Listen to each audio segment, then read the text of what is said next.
If you're thinking about creating a personalized gift with your laser, an engraved photo is probably at the top of your list.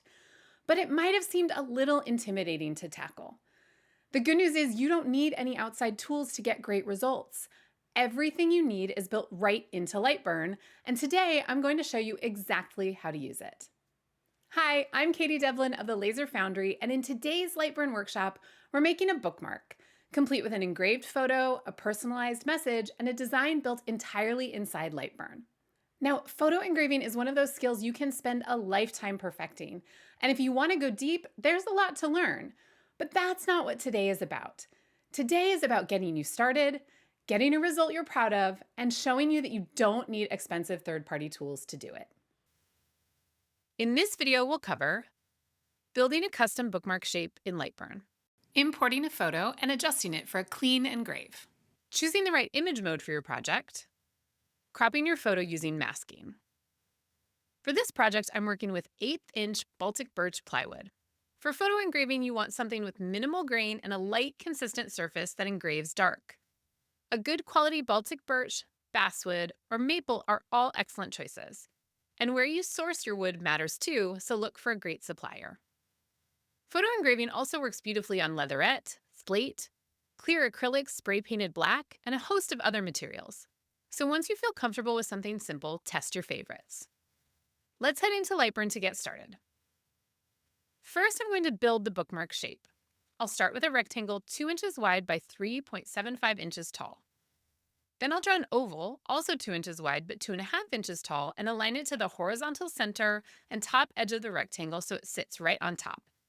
That gives us our full 5-inch height once everything is combined. Once those are in position, I'll select both shapes and use weld to merge them into a single outline.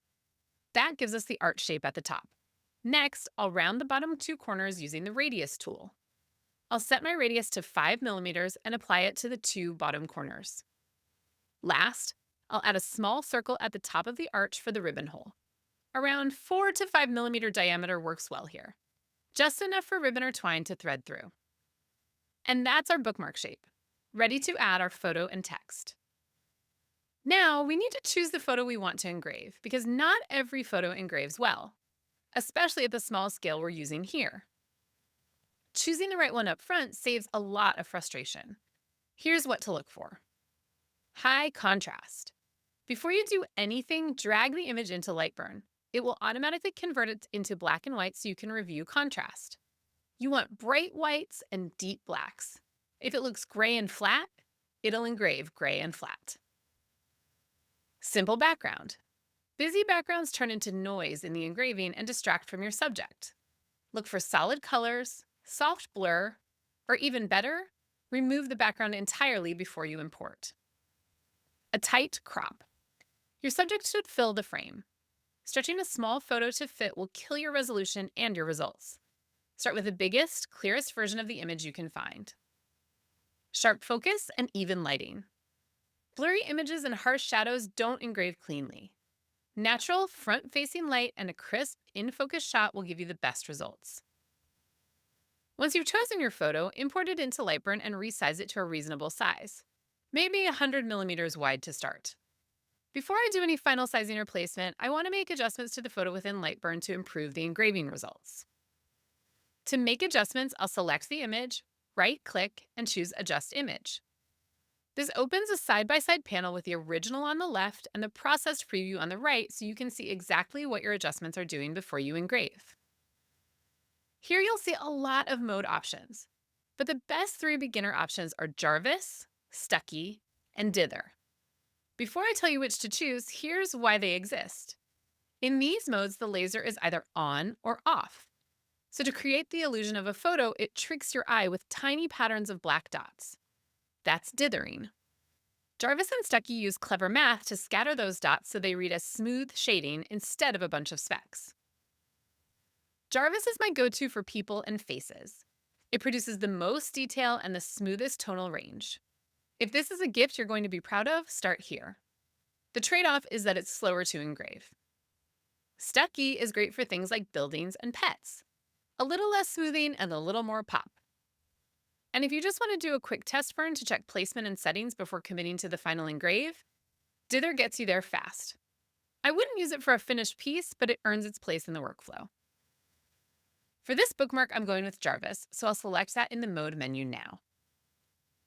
Now, there are a bunch of settings you can adjust to get just the right photo for your engraving, but as a beginner, you may not know where to start. LightBurn has a built-in preset called Basic. That's a great starting point for most photo engravings. I'll select it from the preset dropdown and take a look at what it does to the image. The goal is clear definition in the lights and darks without losing detail in the shadows. You'll also want to think about DPI. This is definitely worth running some tests on. Too high and your dots end up too close together and you lose detail. Too low and the engraving won't read clearly. Try 400 as a starting point for a small image and adjust based on your test results. When it looks right in the preview, hit OK. And then we can move on to placing and sizing everything.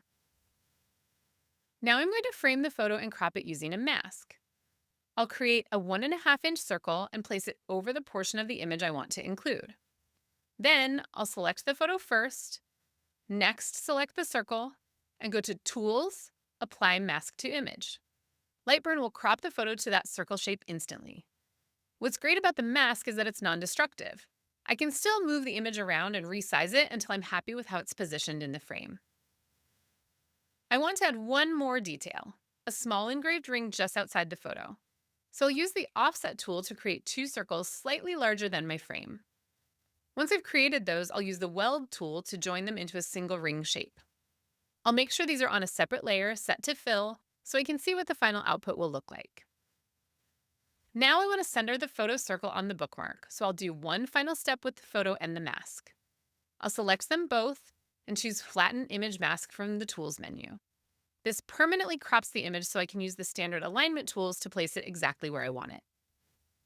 I'll select all the elements I've created so far and align them to the center before moving on to the text. For the text, I'll create a new text element and type the phrase I want to use. Font choice is important when you're planning for engraving. I'm using a font called Thistails. It's a monoline script font, which means it doesn't have the thicks and thins you might see in a more traditional handwriting style font. A monoline font engraves more consistently, so search for monoline if you want a similar look.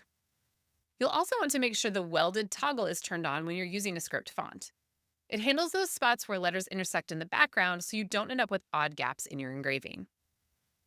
I'll center the text horizontally and position it in the lower portion of the bookmark, with a little breathing room between the text and the frame ring. It's a simple design, but it looks clean and thoughtful. The text goes on the same engraving layer as the outer frame ring, and the design is complete. Now let's work on our settings for each layer.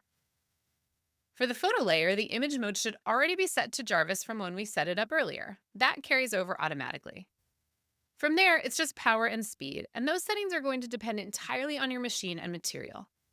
Run a test on a scrap piece before you commit to the final burn. For the text and the frame layer, this is a design decision. Do you want the text dark and heavy so it stands out boldly, or lighter and more subtle so that the photo stays the hero? Neither is wrong. A quick test will tell you your preference. If you're working on a material that engraves light instead of dark, slate, painted acrylic, or some leatherettes, you'll want to invert your image so the tones read correctly. You can do that in the Adjust Image panel or directly in your layer settings, whichever you prefer.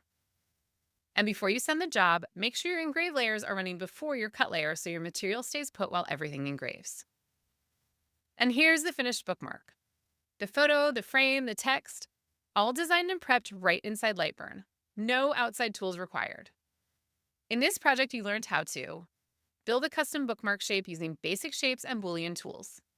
Import and adjust a photo for a clean engraving using LightBurn's built-in image tools.